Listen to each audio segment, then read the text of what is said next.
Hello. Okay. So to start off this week's vlog, I have 8 books currently checked out of the library, and I will list what they are in the order in which I have them checked out. Number 1, Bone Cross by Patricia Briggs. 2, Tales from the Haunted Mansion by, I think it has like a fake. It has like the librarian. 3, Master and Apprentice by Claudia Gray. 4, Leia, Princess of Alderaan by Claudia Gray. 5, Bones of Brass by Emily Skrutsky, by someone who likes Star Wars. Number 6, The Bone Houses by Emily Lloyd Jones. 7, The Firekeeper's Daughter by Angeline Bowley. And number 8 is Light of the Jedi by Charles Schule. So this is the premise. I have an app with an 8-sided dice. And I'm going to grab one of my rats and I'm going to have them touch it. And then whichever one it lands on is what I'm going to read. I have to fish a rat out of here because they don't feel like coming out. So, who wants to help me? Wicket, do you want to help me? So, let's see. Will you press it? Wicket, will you press this for me? She's sniffing. She's sniffing harder. Oh, she did. 4. She did press it. Oh my God. Thank you. Oh, you got poor friend. When you clean that up. 4. Which book is 4? Goodbye, Wicket. It is Leia, Princess of Alderaan by Claudia Gray. So it looks like this week I will be reading A long time ago, in a galaxy far, far away. Star Wars. And I'm also actually going to try and finish up this Bone Cross. But thank you, Wicket, for the assist. Clean your eyeball of that gook. But thank you. She's like, I'll get to it when I get to it. Yeah, she's very poor Fernie, I think, because this is in here. Oh, no. Thank you. She just vacuumed. Cardboard. But anyway, yeah, where were you, Buckaroo? I could have used you. She's like, I'll pick the second one. Oh, should I? Yeah, I guess I should pick another one. Yeah, okay. I want you to walk away before you can do it. Wookie, pick another one for me. So it's on 4. Here, why don't you pick another one? Come on, do it. Oh, 8. Oh, it switched to 1. It was 8. Oh, well, that works out because number 1 was Bone Cross. That's what you wanted. That's true. So, I guess she hit it twice. So, should I do, I guess that, yeah. So, that'd be these 2, Princess Leia and Bone Crossed. All right. Thank you for picking my TBR this week. Did you have fun? Was it fun? Here, let me do, shame dangle. Thank you for assisting me, my beautiful, perfect. Your treat. Thank you for the assist. My little employees. Oh, they're so beautiful. Look at them. Look how beautiful they are. Anyway, yeah. So right now I'm reading Volume 1 of Superman Rebirth by Peter Tamasi. I haven't read Superman before, so I'm giving it a shot. I bought a few Supermans. I haven't read him before, but this is in a haul that'll come up. But I just wanted to pop in because I haven't been great about updating. I have started Bone Crossed by Patricia Briggs, which I like more than the other ones so far. I'll get into that later. I just want to talk about comic books right now. I have been reading a lot lately, and for a while, like kind of my favorite comic book writer. I like Charles Schule, and I liked Scott Snyder a lot. But Peter Tamasi is fast becoming my favorite comic book writer because I've read a lot of his Batman and Robin. I really like it.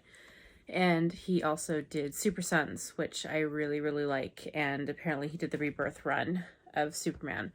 And I'm enjoying it so far. So I'm going to keep reading this. I'm hoping I like these because there's a nice omnibus with these that I would like to get. It's not too expensive. I wanted to just gush a little bit because I'm enjoying this more than I thought I would because I was never like a Superman girl. I wanted to be because I was from Kansas and I thought that I should like Superman best because he's also from Kansas, but I've always been a Batman kind of girl. So I'm crossing my fingers that I'll really like Superman. I got one Action Comic trade paperback by Grant Morrison. I got one Superman New 52, which apparently no one likes Superman in the New 52. So, okay. And then I got this Rebirth, which I'm reading before I read the New 52, which is unwise of me because obviously I missed stuff, but I don't have the whole Superman New 52, and I specifically wanted to try the Peter Tamasi one because I like him a lot, and I figured they would probably make this. So if you hadn't read New 52, you'd understand because this is the beginning of a new status quo, which if you don't know what that means, I assume you do. But every once in a while, DC especially will kind of do a reboot, like but like DC will do a reboot a la like My Little Ponies. I think they reboot like every 10 years, but basically new status quo means like the rules, like if Clark is married to Lois or if he is like living in Smallville. I think in this one, I'm pretty sure he's technically, spoilers, he's technically dead right now, but I believe in this particular status quo, he is married to Lois and they have a son, because this goes with Super Sons and Jonathan Kent is in that. I just wanted to say that I'm enjoying something I'm reading, and that's nice because it's been a pretty hard couple weeks reading. I haven't found much that I've liked, but getting into comic books, I'm having a better time, which I shouldn't be surprised because I love comic books, especially DC. So hopefully I'll pop in later with more good news on if I like this by the end of it. So wish me luck, please. I need it. Do you like the crooked angle? You know, I often wish I could ask my rats why they take dirty bedding from their litter and they put it in their freshly cleaned hammock. But they wouldn't give me an answer if I asked. And you know, maybe I don't have the right to an answer. It might just be one of those things I never know. Anyway, I just finished.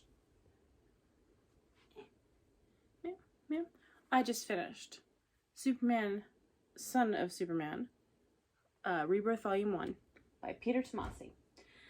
And it was lovely. I really wasn't expecting to like it as much as I did.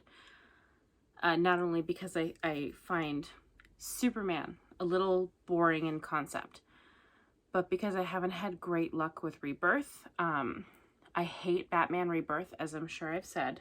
It's not very good. Tom King did some damage, and I know that people have problems with New 52, and I get it, because there's some stuff in New 52 I don't like, but for the most part I do like it, and I'm really liking this Superman Rebirth, so I'm probably going to save up a little bit to get the Omni so that I could have absolutely everything. It is a little confusing. I can't actually talk about the story without huge spoilers. So if you don't want huge spoilers, go ahead and just like fast forward because it's probably gonna be the rest of my clip. But yeah, so okay, the plot of this particular issue. Superman has died. I guess he died in New 52. I don't know about that because I haven't read those, and I don't know if I'm going to because the reception is just so bad. But Superman is dead. Somehow he comes back. I am a little confused on the... Are you gonna knock my camera over? Are you gonna betray me? Okay, I'm gonna pick you up and then shame dangle you and then put you back. Anyway. Clark, Lois, and John, their son, live in the middle of nowhere, out of the public eye, under fake names. And they're living their life. And basically, this creature made up of, like, the souls of Kryptonians comes, and he wants to burn the human out of John, basically, to make, like, a pure specimen so that they can, like... you know, keep the Kryptonians going. And that's pretty much the plot of the first one. And there's some stuff in it that is really good. And I hate spoiling it because that sucks. But like, I guess you were here to hear me talk about comic books. So again, spoilers. Crypto, the super dog, is in it. And my heart got absolutely shattered when the Eradicator monster is trying to zap John to burn the human out of him, and Crypto jumps in front of the beam to save his owner and gets absorbed into the monster, essentially leaving him dead. The only thing left behind is a cape. This Eradicator is in like the shape of Superman. It has Superman's cape and stuff, so it's that. And then so Crypto is dead, and John picks up his cape, and he's obviously devastated because he's a 10-year-old boy, and that was his dog who just died for him. And then like later on in the story, the Eradicator absorbs Clark into him, and Clark busts out of him, and he shouts, leave no dog behind, and he commands Crypto inside of this monster to like follow his voice and break himself out, and Crypto breaks out, and the monster guy dies, and there's a panel that's got a picture of Crypto with his paw on its corpse, just like looking like a noble little dog, and Superman pulls the cape off of the dead Eradicator and puts it on Crypto, and it's it's so good. This was so much fun. I really want to read the rest, and I'm torn between getting the 4 deluxe hardcovers of Rebirth or just the omnibus. The omnibus comes a little bit more, so I'm probably going to do that. It's also technically cheaper because the hardcover deluxes are $35 a piece and the Omni's only $66, which is how it goes. Omnis are just very hard to take care of, and ow, I'm sure you don't want to hear me going off about omnibuses, so I will stop. I will end the clip by saying Superman Rebirth so far is really good, and I highly recommend it. If you're hesitant on Superman, there's a lot of good stuff in here, like emotional stuff, dealing with things, obviously. And I absolutely adore John Kent. That's obvious. I've talked about Super Sons a lot, so no surprise there. But yeah, if you are looking for a starting off point with Superman, I think Rebirth is supposed to be good for that. It's going to be a little confusing because so much stuff has happened and the New 52, and it's not very clear on exactly what continuity it's keeping and what it's not keeping. So maybe do like a little bit of research if you don't want to be confused, but like I don't know what's going on, and I wasn't so confused that I couldn't enjoy the story. So keep that in mind. But yeah, so thumbs up to Superman Rebirth. All right. I am popping in on this new vlog to complain about this book. So, hi baby. You want to come here? Did I move too fast? The babies are in like a scared of fast movements phase, so they're, if I move fast, they panic basically. But anyway, still in the middle of Drink Deep, and the quips are getting to be too much for me. Quips are only good in Buffy, and even then they're annoying, but you expect the bad quips in Buffy. And she has this habit of calling beings that are hundreds of years old boys and girls, and I'm tired of it. Oh my god, it's every single time she mentions them, they're boys and girls. No, they're men and women. Please stop already. Oh my god. Also, he's not really a love interest, but a love interest, I guess, forced to kiss on her even though he knew she wouldn't be ready. And now she's just like, I hope he's not upset with me. No, punch him in the face. Straight up punch him in the face. Okay. Alright, so I finished Drink Deep. I gave it 2 stars. I disliked it greatly. It was so annoying. Instead of giving, like, everyone was cartoonishly villainous to the point where it just wasn't believable. And in some ways that's okay. Sometimes that's not a bad thing. But when it's literally every single villain and like the main character has to take a bunch of dum-dum pills to not realize what's happening around them, it's not okay. It's not fun. And quite frankly, I need a break from this series. I'll try again next year, maybe. Maybe I'll like it more then, since apparently my opinion on it wildly differs between when I read it. Because I liked it a lot last year when I read the first 2. And now I'm just like, it's boring, it's predictable, it's cartoonish. I don't like it. I don't even know. I'll continue my Patricia Briggs reading later on. Like, I'll start tomorrow. I mean, I think the next one is Storm Cursed, I believe. And I guess I'm also gonna look into other urban fantasies and paranormal and stuff like that. I tried to find a lot when I was a kid, but I feel like I missed out on a bunch. The only one that I know I didn't like then and I don't like now is Kitty Norville. I just never really got into it. It's pretty flat, kind of boring, and Kitty is she's not a great person. I'll put it like that. I stopped reading it when she took advantage of someone in her, I guess, care, like, you know, sexually.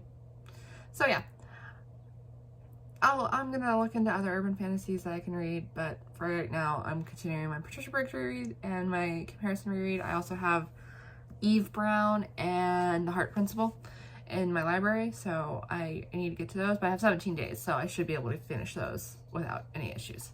That's my update. So, I love this. I DNF'd Chloe Neal. I did include it in my Goodreads because I had almost finished it when I DNF'd it. Yeah. But I DNF'd it because it was pissing me off. I wasn't in the mood to be pissed off. Do you think you'll go back to it later and you'll like it better? Do you think you're just in a I'm salty gonna try it Sandra again mood? in like a year to see what happens. Oh no. Because last year I loved it. Yeah. I mean, sometimes we're just not in the mood to read stuff. Like, I'm hoping I'm going to, like, carry on again in another couple years. But right now, I hate it to the point where I'm like, do I even need all these copies? So, yeah, and, like, it put me in such a bad mood that I didn't even start anything new this morning. Oh. Yeah. Didn't see you there. Hello. I'm joined by a guest. Hello. She's somewhere in this room. We've never met before. I won't tell you where she is unless you pay the ransom money. So I'm reorganizing my books because I'm going out of my mind with how they're set up. So that's what I'm here to do. I don't know if I have much to say otherwise that's not book rearranging related, other than I guess I started Bone Crossed. I'm enjoying it more than the other ones so far because it's mostly like the personal issues and not as much plot. Yeah. I'm not a huge fan of these plots, but I like it better when it's the character stuff. Yeah, of the first 3 books in that series, like, I like them, but that's just because oh no! The whole is greater than the sum of its parts in regards to the first 3. You know what I mean? Yeah, I mean, I'm hoping I like the ones later on, but I feel like they're also going to end up being, like, plot heavy. This is... The next one that you're gonna read was my favorite for the longest time. The 5th one? Yeah, Silverborn. Why is it not your favorite now? I still like it just as much. I like Frostburn better. And Nightbroken better. Like, I just like those better now. But for the longest time, Silverborn was my favorite.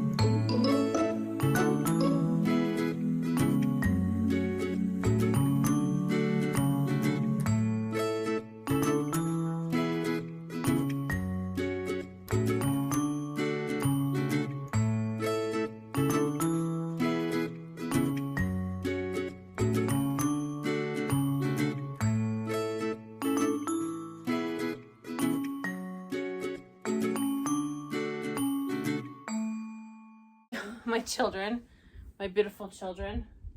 These pictures are so good and you have no idea. I have some idea because my kids are perfect. I'll send these to you. If you hear a ding, that is her phone being graced with perfection. I have such a hard time with this book because I have all these problems with Chris Hardwick now, but this is signed by not only Chris, but Jonah and Matt. So I'm just going to tuck this away. And we will not speak of it. Yeah, sentimental books are hard. Like, I have a few, or I've gotten rid of most of them because as I get older, I become more cynical But I used to have a few that I just kept purely for sentimental reasons, even knowing I hated the book then when I first read it, and I hated it now. Thankfully, I got over that. Yeah, I mean, I guess my issue is, like, Chris Hardwick turned out to not be a great person, and I used to love him a ton. Yeah. So that's hard for me. Yeah.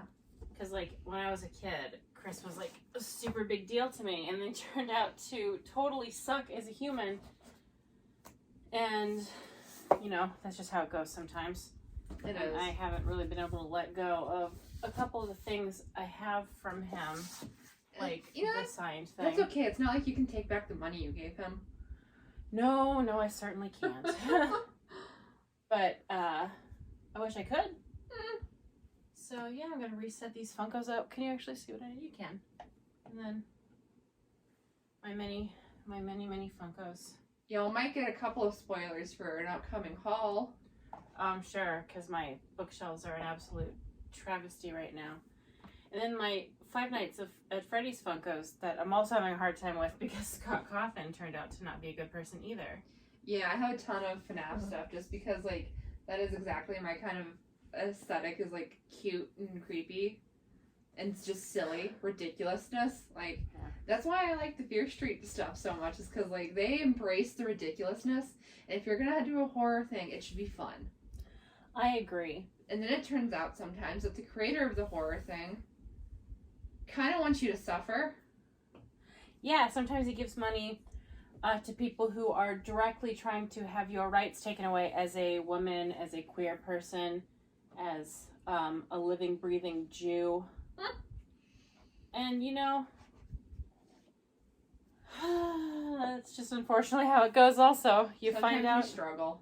Huh? Sometimes we struggle. Yeah, you find out the people you like and you gave money to actually don't care much about you at all. And that's just the truth, unfortunately.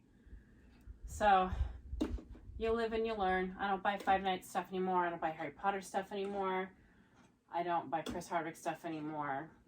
I don't know if I get anything really. Last, I think, IP thing I got was the Fruit Basket Funkos. So, yeah, I have a hard time because so much of what I like... Scooby-Doo has never let us down. Scooby-Doo, that's right. I have a hard time because a lot of what I like is based on things. I'm no unique flower. I am, in fact, like the other girls. Aren't we all, though? Yes. Aren't we all? Yeah. So, it's a little tough when you like stuff and then the person who made it turns out to be a scumbag who gives money to people who want you dead. We didn't intend to come in here this sad. Like, during my cage cleaning thing video thing, wow, I'm a professional, that we filmed, we were, like, lighthearted, and she was asking me all these fun questions, and I'm, like, just Bummerville in here. Another thing where I used to like it, and it sort of turns out the person who did it's not great. Stephanie Meyer definitely has a lot of faults. Yeah. Like her racist depiction of Native Americans, and her doing this whole book and donating money to the Red Cross when she could have donated it to the Quileutes who need it. So that would have been a lot better of her. Is the Red Cross one of the good ones or one of the bad ones? I don't think it's great. I mean, in case you're wondering what I meant by that statement, it turns out a lot of charities are kind of awful. Yeah, I don't know about the Red Cross. Like I know the ASPCA isn't great. PETA's bad. March of Dimes. Goodwill. Just listing. I think there's an autism one that's bad. I can't remember which autism one is the bad one. The wig one that Kendra was talking about. Locks of Love. Yeah, and then she says, is it Wigs for Kids that's the good one? I do not know. Our friend is a... Well, she was a hairdresser. Yeah, she was a hairdresser. COVID kind of took out her job like it did most people's. But, so she knows this kind of stuff, and she says, like, Locks of Love, they charges a lot. Yeah. A ton. So, I think it was Wigs for Kids that she said was a good one, but I can't remember. And she's not here. She won't be here till tomorrow. Yeah. Is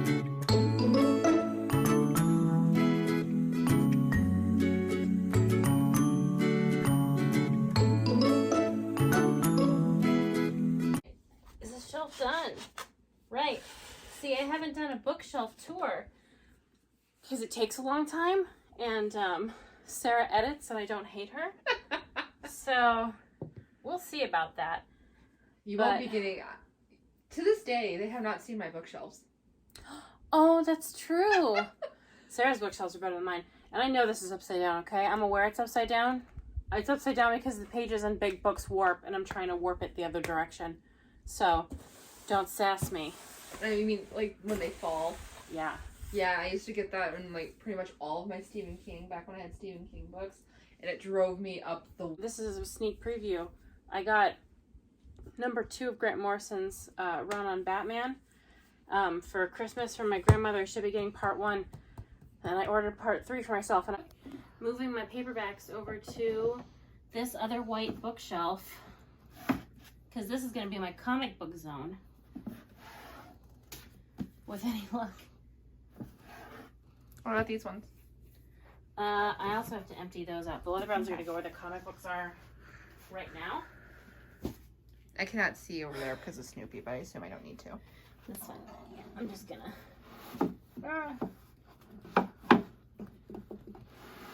I believe in you. Thank you. Is it wise to do it like this? No. You know, I'm going to be honest, I've done worse. You know, the Oh dear. Darren Shan books, like the really thin, Yes. tall ones. I've picked up like all of those at once before and been like, this is definitely going to end poorly, but I did it anyway. Okay. Right, trying to make this work. Does it fit? Barely. I love these weird shaped ones that don't fit with anything else. I think I need to paint these.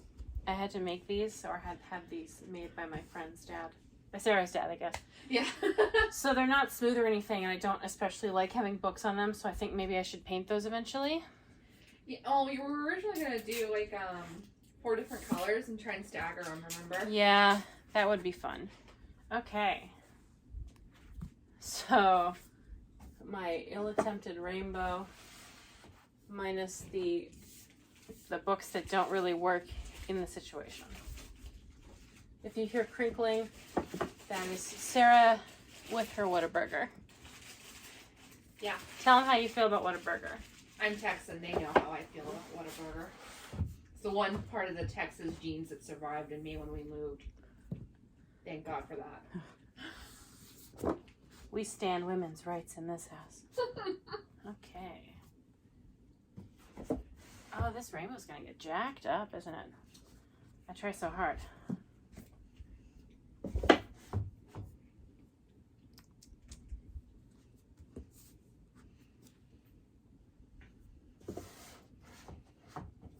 Oh, it is gonna...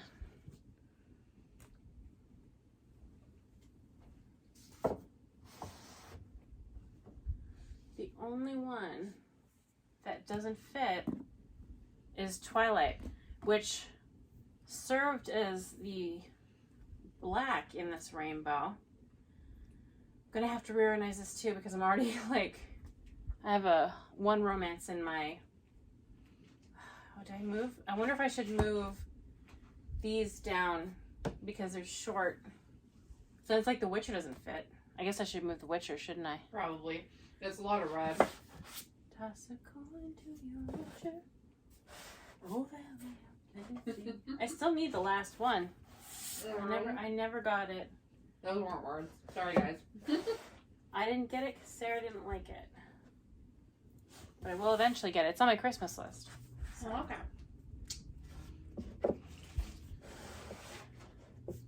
And yes, we did start reading The Witcher because of the show. Yeah. I feel no shame. I feel no shame either. If you start liking something because of a show, that's fine. No judgment here. Oh, I smooshed. My old paperback of Twilight, I must have got this in high school. What year? 2008. I was 15? Woo. I think I was 13 or 14 when I got my first copy. Yeah, I didn't start reading those until the movie. So I guess, alright. I will put these back. This is my Cara Dune Funko. I got it before everything went down. Please keep that in mind. I don't support Cara Dune. Well, your dad got one for you, right? He did, and also before everything happened, unfortunately. My boyfriend got this. Oh, I should put this with the romances. Perfect. Oh, yeah, absolutely. Now, as you guys know, Cappy's never seen Star Wars. I haven't seen Star Wars, but I really like the aesthetics of it, and I really love how the fandom operates. It seems like fun all the time. I'm going to move my comic books over to this cube, and I'm going to move those leather bounds over to this space. So this part might be a little difficult because I don't exactly, I'm going to use a sock to dust. I don't exactly know what the final product of this will be because I have a whole lot of books to haul, and they're almost all comic books. So I might do a organization of this off camera later. You may, what's the word? Zhuzh? Zhuzh, yes. I'll zhuzh it up. Because I have a whole lot of comics to add, and my mom just texted me saying one of my Christmas presents is going to get here soon, and that's a big old omnibus. So we're going to see how this turns out. I'm going to probably mess with it a lot because I sit right where you are looking, and this is my view, and I want it to be pretty because I love comic books.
love how this looks, but this is mostly a light reorganization because this is our background when we record, so I do want it to look nice. So there will be tweaks in the future, but for the most part, that's it. So thank you for coming on this book journey with me. And I apologize for when you watch a future video and everything just looks completely different because I had some kind of panic attack at 3 o'clock in the morning and rearranged it all, which is something healthy people don't do. See a therapist if you have the money. If you don't, I'm so sorry. But I don't know, throw yourself into a hobby like comic books or drawing or cooking. Something fun. Anyway, this is what happens when Sarah's not sitting in with me. I just ramble. At least there's a clip coming up. A clip of you? This is a vlog. Oh, this is a vlog. Dude, I'm sleepy all the time. Anyway, thank you for joining me for this chaos. I wish that something pretty had come up for the end of it, but it is what it is. Maybe it'll be better next time. I'll see you probably in the next clip. Hey there, boys and ghouls. This is going to be our midweek check-in. I should have updated you this morning, but then I didn't, so. We had stuff going on. I started Storm Cursed by Patricia Briggs. So I didn't read at all yesterday, and Don't mind me opening a book. So I just started Storm Cursed, so I'm probably not going to finish my Patricia Briggs. A thon. Yeah, until next week. But I am enjoying Storm Cursed quite a bit. It's just like basically controlled chaos right now, and I love it. I'm in the middle of my Rat Picks My TBR thing, and I'm a little more than halfway finished with Bone Cross by Patricia Briggs, and I'm enjoying it much more than I've enjoyed the first 3, so I'm starting to get hopeful that I'll like the rest. And I haven't started my Princess Leia one yet, but I did read some comics between. I read all 3 of the Jughead the Hunger comic books in the Archie Horror / Archie Madhouse run, and they were pretty cute. They were all right. I read Vampironica and Vampironica versus Werewolf Jughead. Those were not good. Oh. Wouldn't recommend them, but if you like fun horror, if you like Archie, the art in the Jughead the Hunger is gorgeous. It's very gruesome, I guess, because they're ripping people apart and eating them, fine. But it's so pretty. Like I'm desperately in love with the art. I would recommend those if you're a big fan of like horror comics and you don't mind Archie. I've tried to read other Archie and everything without Jughead. It's just boring. So I will try to update you when I finish Storm Cursed and start Smoke Bitten. I'll be better about this, I promise. We've had a few bad days. Yeah, and I'm going to be super busy on Friday because that's Merritt's hopeful tumor removal. It's going to happen. She's going to be fine. I'm nervous. She's going to be fine. She's going to be fine because I've said to the world she'll be fine, the same as Wicket and Wookie will be fine when they go through their surgery because Wicket decided to get 2 tumors. So yeah, that's our midweek check-in. Kind of short one, but that's all we have to say. Busy with other things. That's all we have to say. Like, yeah, yesterday we were just in the car all day. So, see you next clip. Yeah. Yeah, guys. I finished Storm Cursed. You're gonna get 4 stars. First time I read it, I wasn't too keen on it because I was worried that she was gonna do that thing where she starts escalating each instant to the point where there's nothing left to do. Like, it becomes ridiculous or unbelievable. But upon reread, it's grown on me. It's grown on me. I like it a lot. It's these books get this wonderful, like, chaotic, low-level energy to them that I love. I adore it. It's so fun. They're not trying to get the camera. Are you gonna get the camera? You gonna get the camera? But yeah, so it's getting 4 stars. I think eventually it's gonna work its way up to a 5-star, but it's not quite there yet. Sorry, Mara wants attention. Hi, Mare Bear. Hi. Oh, kisses. Thank you. But yes, so I finished Storm Cursed. I'll be starting Smoke Bitten tomorrow, but I probably won't finish it in this vlog. I'll probably finish it in the next one. But yeah, enjoyed it quite a bit. So, I finished Bone Cross, and I liked it. I liked it the best so far. Don't have a ton to say about it, because mostly I want to talk about another book I am reading. I'm most of the way through Allegedly by Tiffany D. Jackson, because I wanted to read other books by her, because obviously I liked Grown, and I didn't like White Smoke. And this book is the worst one so far. The premise is there's a 15-year-old girl in a group home, and she's there because when she was 9 years old, allegedly, she killed a baby. And it's kind of played like we don't really know what happened. She doesn't seem to know what happened. A little confusing, I guess, obviously, because it's supposed to be like kind of a thriller. And it's so ridiculous and over the top. Like, it's really bothering me. The caretaker in the group home is evil. She lets the girls beat each other and steal from each other and hurt each other, and she doesn't do anything. She just calls them all stupid. Like, the main character is pregnant, so she's throwing up, and every time she throws up, the caretaker calls her disgusting, and it's like, what's wrong with you, stupid? And it's like, she's throwing up. Jesus. And the POV character, just every single time this caretaker is on screen or on page, she just makes it really clear that she thinks this woman is absolutely disgusting and ugly and worthless because she's fat. Like, not just because she's a terrible caretaker and she's mean, but she's acting like the worst thing about this lady is that she's fat. And it's like, she's got a scene where she's talking to the girl, and she's like negotiating because she's going to get in trouble for letting the girls beat each other. And she's got her stuffing her face with donuts while she's talking to her, and she's eating in like every scene. And it's just, I hate it. I hate it so much. It's so cruel. It's like, what, do you hate fat people, Tiffany D. Jackson? I'm just curious. And yeah, so the girl was 9 when the baby died, and she obviously got blamed for it. And what's getting me is that, so it was her in the house with the baby and her mom, who was babysitting the both of them, and the baby just turned up dead. And in the book, it says that no one ever, for even a second, considered that the mom killed the baby. Ever. Even though it was just the mom and this 9-year-old. And they just automatically blame the 9-year-old. I'm like, okay, fine. But what I can't accept is that apparently at the time of the trial, tens of thousands, if not hundreds of thousands of people apparently signed a petition to get this 9-year-old tried as an adult so that they could give her the death penalty. Like, I'm supposed to believe that an absurd amount of people were trying to kill a 9-year-old because she, like, accidentally killed a baby. It's too much. It's so ridiculous. I don't know what happened here, but it's so much. And everything is cartoony.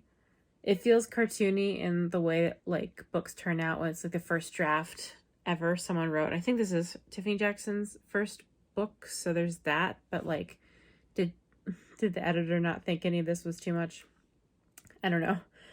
I'm sad because I was hoping I would really like this book because it sounded interesting, and I liked Grown. Like, I'm worried I'm not going to find another Tiffany Jackson book that I like, because this one's just laughable. Like, there's a scene, they get $40 a week for an allowance, and the caretaker found out the lead had, like, ratty underwear, and she's like, what's wrong with you? Are you stupid? Why didn't you buy new underwear? And it's like, you're calling her stupid because she didn't replace ratty underwear? She's 15. Like, what 15-year-old's gonna be like, you know what? I should get new underwear because there's a couple of holes in the pair. Like, what 15-year-old cares? But, like, she calls everyone stupid. The girl is studying for the SATs, and she's like, why are you bothering to take a test when you're too stupid to take a test? And it's just like, oh my God. There's no subtlety. There's no depth to any of this. It's all just the most cartoony, over-the-top stuff, and I just don't think it's going to get better because I know the twist ending, and it doesn't make any sense at all, and I hate the boyfriend in it because he got in trouble when he was younger for helping his friends rape a 13-year-old. Like, he held the girl down while 5 guys raped her, and he's like, but I didn't rape her. It's like, well, you might as well have. And the lead is just like, oh, that's awful that he did that. That's disgusting. Oh, well, and, like, she just doesn't seem to care too much. He's 17, almost 18, and she's 15. And it's really off-putting. And I thought there'd be some commentary on it because, like, she literally wrote a book about predators preying on older men preying on younger girls. And there's no commentary whatsoever about the fact that she was 14 or 15 when they got together and he's adult age. I guess it's a first person, so maybe it's unreliable narrator or whatever. Like, it's poorly written, but I think it was her first book, so I can't necessarily blame her. I might check in later. I don't know how much more of it I'm going to read. It's really bad. One more thing I want to complain about. The girls in the group home are all uniquely cruel to the lead for reasons unknown, because no one there apparently knows that she supposedly killed a baby. They all just hate her for some reason. And also, the part I was just listening to, one of the girls, and I guess, I don't know if it's supposed to show how awful she is, but she used a gay slur. And it's just, she's already terrible. Like, we're doing slurs now? Okay, great. Cool. I'm having a great time. Very next scene with the caretaker. She's yelling because the lead character, Mary, is staring off into space. And the lead goes, spit flying out of her fat mouth. Jesus Christ. For real? Can we not get a single scene where Mary doesn't mention how fat and ugly the caretaker is? Maybe I'm reading too much into it. I don't know. I'm just really annoyed that this evil lady is only ever getting called out on her weight.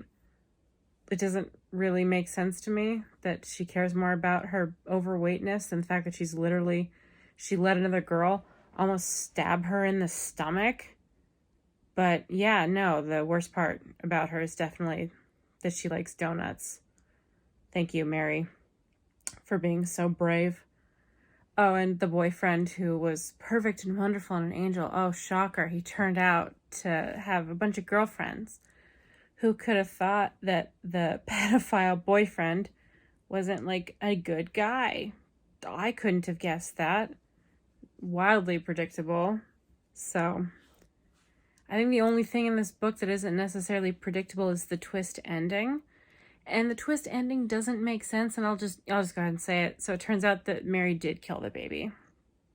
It's set up to, I think, where you're supposed to be skeptical because she doesn't even know what happened, or at least that's what she says, and it's first person. So she's just like, I allegedly did it and stuff, and she keeps talking about how much she loves the baby and how much she misses her, like in her head, not to other people. Like in her head, she's just thinking of this baby and like how much she adores her. She wants to name her baby after her, and she misses her so much. But the baby didn't really, like, it wasn't an accident. The baby was beaten to death. She beat the baby to death. So I don't quite understand how she can, like, love and miss and adore this child so much to the point where she wants to name her kid after her, but she also beat her to death. I'm wondering if it's going to make sense by the time the book is over, or if it's just not going to make sense. So I'll let you know. Another scene, a whole different scene. The caretaker popped up just to tell her she had a phone call. And the stupid lead had to be like, she's breathing heavy from her walk up the stairs. Like, for real. It's too much. It's too much. It's too mean. Like, this lady sucks. But please tell me why you hate fat people so much. Can you tell me why we disgust you to the point where there's no less than 50 instances where you describe why fat people are worthless and, I guess, shouldn't be alive?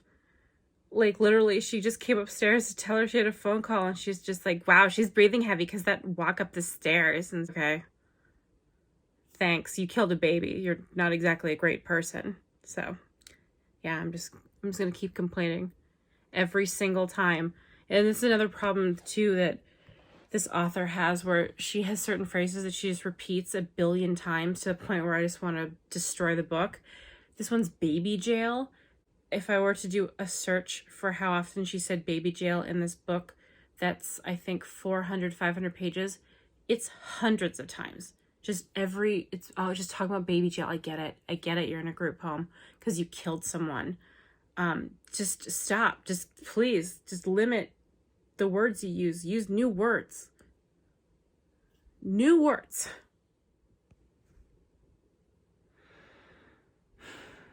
Can you guess why I'm back? Wasn't the caretaker this time.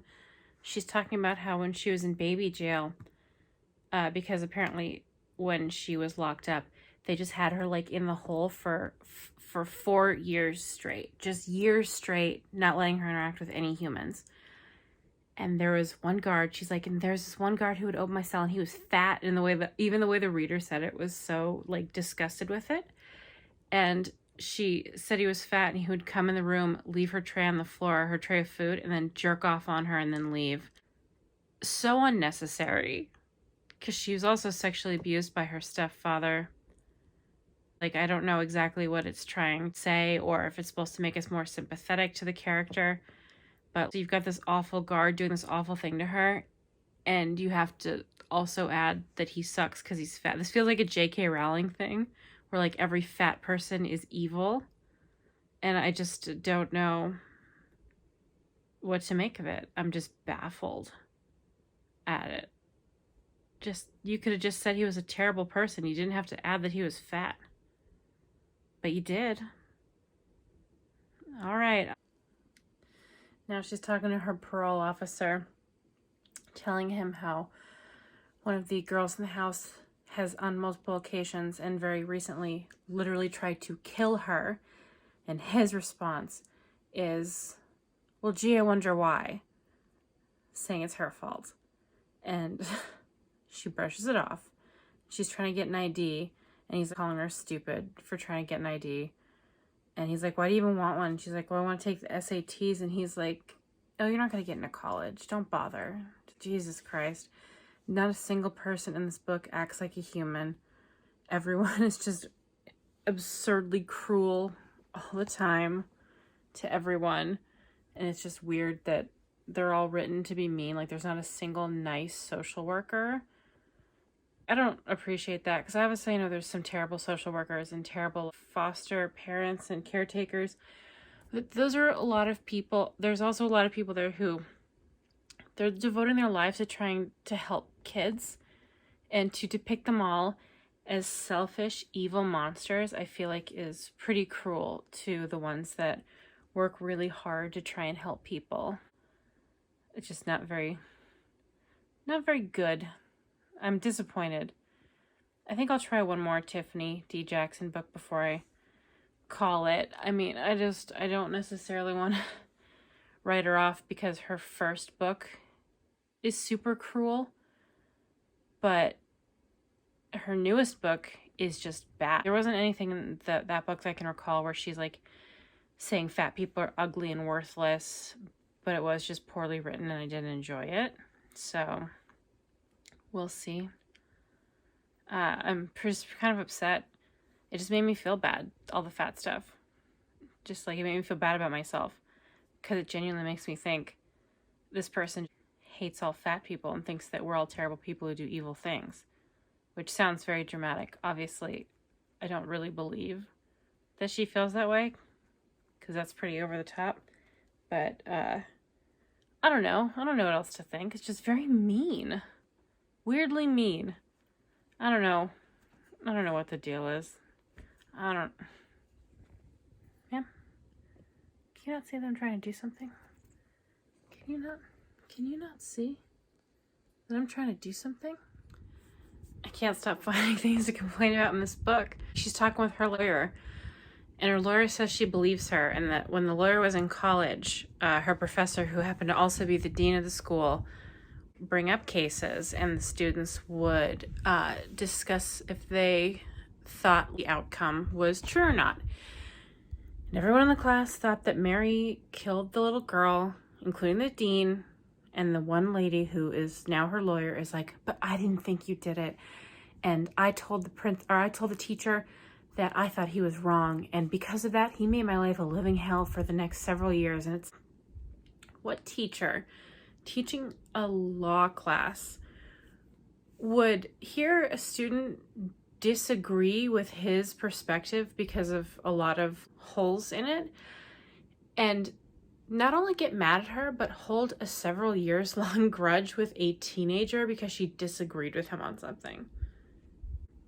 You're supposed to question things, but he hated her for not just automatically thinking the same thing as he did. Okay.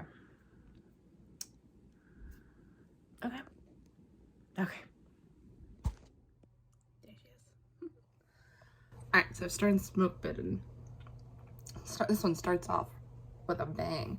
This is one of the few that actually does delve into like a potential problem with her relationship with Adam, but it does it in a way that I don't mind.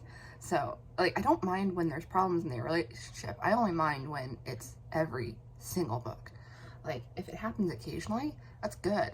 Like, that's good character work, because obviously people differ. They're different. They have different opinions. No two people are exactly alike. And if they never argue, then like, you're just not making good characters.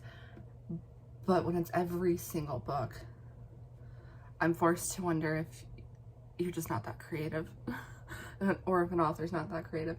So I don't mind difficult dynamics like that. I am happy that it's not most books though. And I remember what the issues in this book are, so like, it's like doubly fine.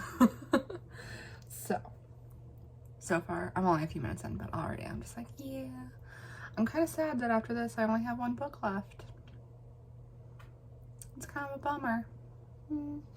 Follow me faster. So I looked up some reviews because I was like, I can't be the only person who just absolutely hates this. And I read a ton of reviews who were also very put off by the weird fat shaming stuff. And someone tried to make like an excuse for the author as to like why she is so absurdly cruel about fat people. But there's like just dozens of reviews being like, I almost stopped reading because it was really weird with the fat shaming stuff. So I'm glad I'm not alone, I guess. It's still hurtful.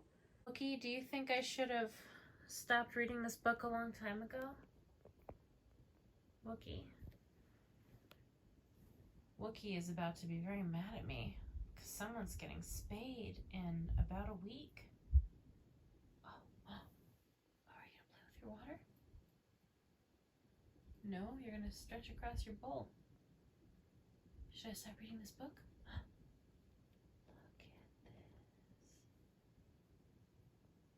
Look at this. Wookie. Unless it's absolutely atrocious, I promise I won't check in with another fat phobic call out of this book. I'm probably lying. Who knows? We'll find out. I guess you'll find out in a minute. I don't want to be a liar, but I'm just really struggling here. And the only thing bringing me any joy reading this book is stopping to record myself ranting about it in the middle of the night when I should be sleeping because I have to get up at 7 tomorrow morning. I'm not going to wear real pants to Sarah and my outing because I've just moved past pants, like on a spiritual level. So I'll check back with you right now. Okay. Tell me, maybe I missed it. So she is breaking up with her boyfriend, who's the father of her baby, because she's being moved to a different group home because someone tried to kill her, which keeps happening. So she tells the boyfriend, her pedophile rapist boyfriend, that she doesn't have a problem with him doing that stuff. She's like, I have to leave. We're not going to be able to talk for a while. And he's like, well, okay, but tell me when you have the baby. And she says, I will. But then her inner monologue's like, I'm lying. I'm not going to tell him. And she doesn't give any kind of reason. It only would have taken like 1 or 2 lines because she's been a little uncomfortable with him being aggressive. She could have just said she was scared of him. And that's why she wasn't going to talk to him anymore. But instead, she just doesn't give any kind of explanation whatsoever. And she just breaks up with him. And I guess that's that. And her cartoony mom came back. And apparently, even though earlier in the book, when Mary had mentioned how she told her mother about how her mother's boyfriend was trying to rape her, her mom didn't believe her. But then later on, the mom had told her boyfriend's wife that he tried to rape Mary.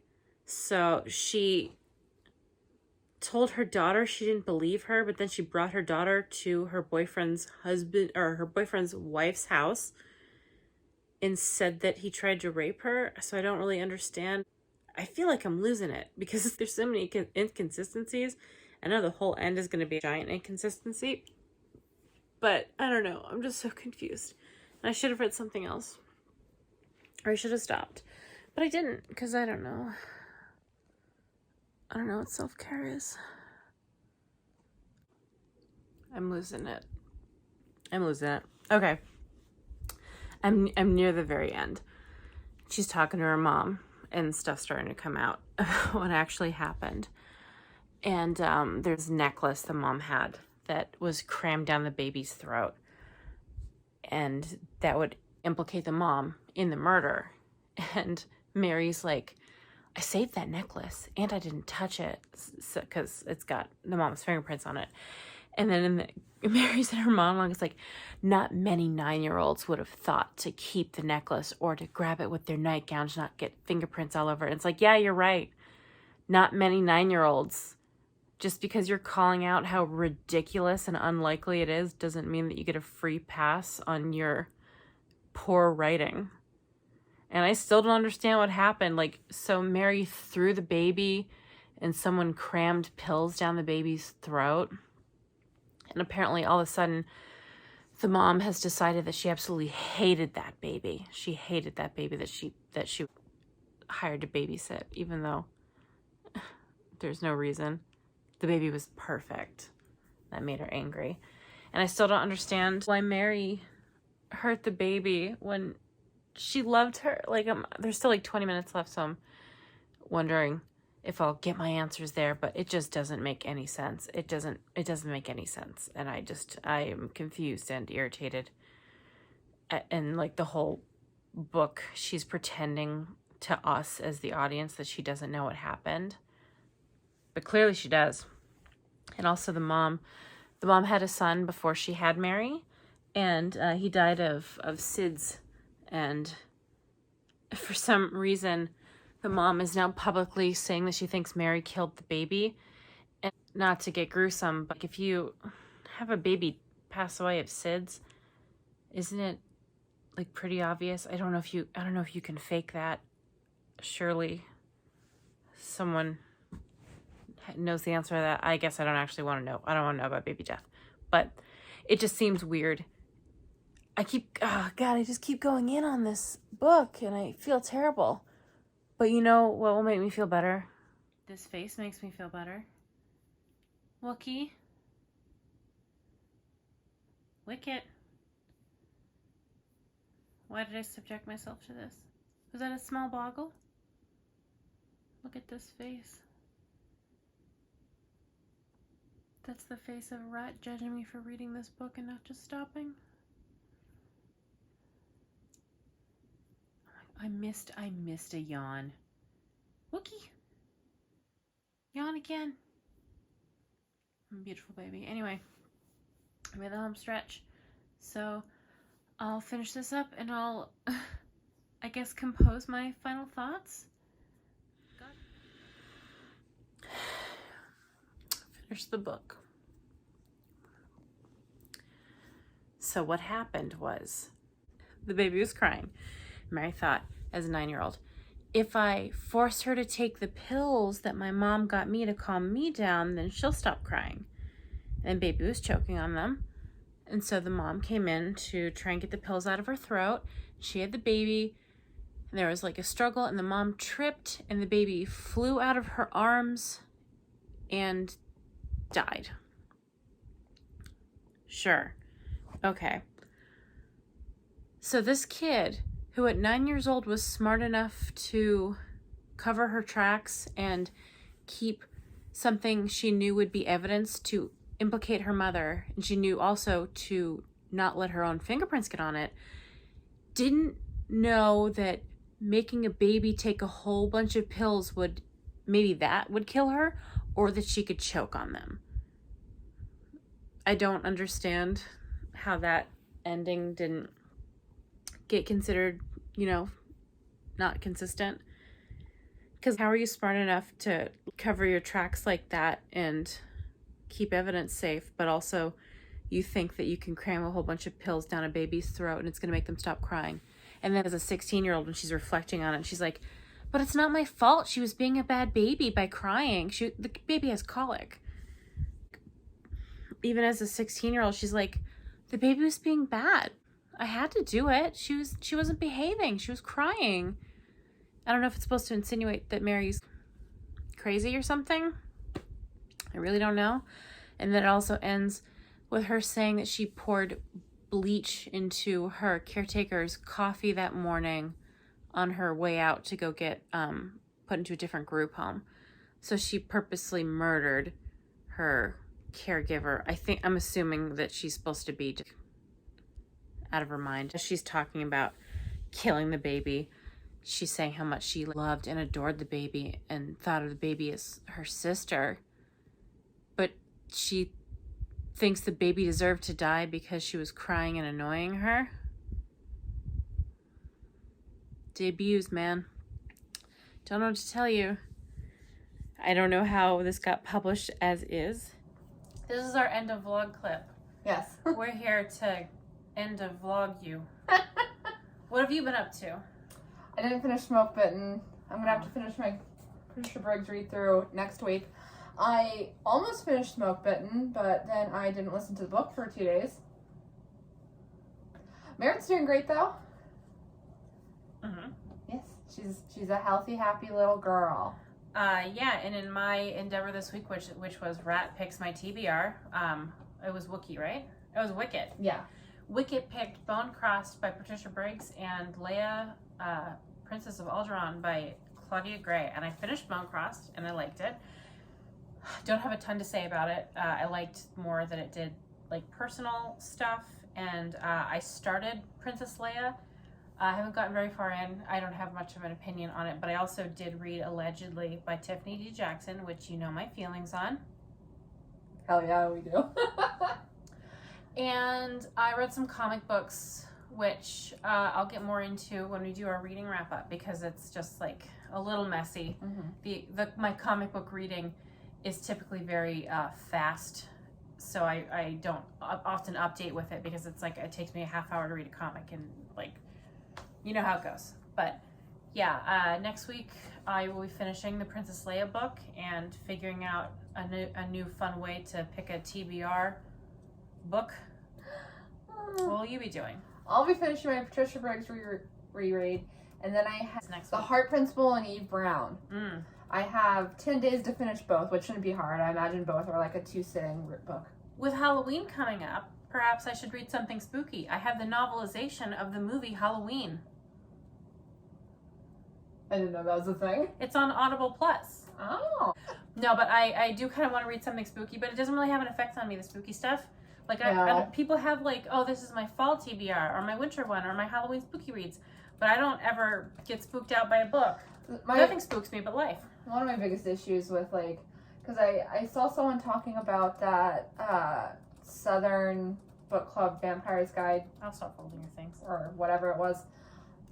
That book by Randy Hendricks. Yes. Southern Vampire's Guide to... No, Southern Book Club Guide to Vampire Eating. I don't know. Whatever it was. I saw someone talking about it, and like, there's a point where one of the main characters is like stuck in a dark, small, tight space, and instead of having the horror be that she's stuck there waiting to be able to come out before or she'll die, instead of that, he has like a cockroach crawl into her ear and start like digging in her ear, and it's just like, really? That's so not creative. That's so mediocre. Would the cockroach even go near her, or would it not avoid her like the plague? Or I'd not like the plague, because we all know how you people avoid plagues. Avoid her like a free vaccine? Yeah, I don't, like, it might crawl on her, but to like immediately crawl into her ear and start digging, like... Oops. I would love to meet a cockroach. Like, not in my home, but like on the street, because they seem cool. Well, I mean that. But yeah, I don't know. One thing I will give to Stephen King, which, by the way, we're going to be starting our Stephen King reading again. It's the triumphant return of the Comedy Tragedy Book Club at the cost of my mental state. I gave her an out and she didn't take it. Why would I take an out? That would make me a bad friend. She didn't take it. Why would I take it? Why would I take your hat? Well, no, because we came to a deal. We should announce it here. I'm going to read those disgusting Stephen King books for her, and in return, I'm going to make her start reading comic books. So I'm going to pick comic books for her to read, And that's what we're gonna do. So we're gonna have a new mini show called Cappy Forces Sarah to read a comic book.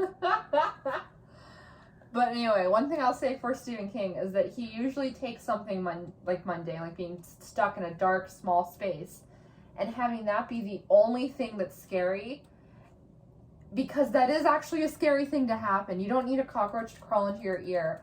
Like, I get that that's a horrible thing to happen and it's a horror book, but in my opinion, if you do something like that, what you're doing is, what you're saying to me is, I can't make this scary without something else happening. Yeah, it definitely feels cheap. And I personally wouldn't be scared of a cockroach. I wouldn't want it in my ear, but it's just a cockroach. Okay, if I felt something crawling on my face, I'd bat it away. I appreciate that a lot of people like Grady Hendrix and think he's super good, and that's cool if you do. I don't like his writing. It feels very...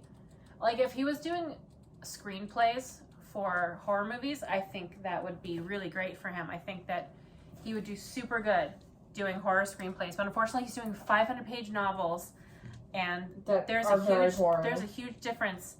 If he was a little more concise, if he pared it down, I think that would be good for him. Not like, I hate being like telling a professional author who's probably super successful and rich to do their job, but I read books, so I get to say what my thoughts are.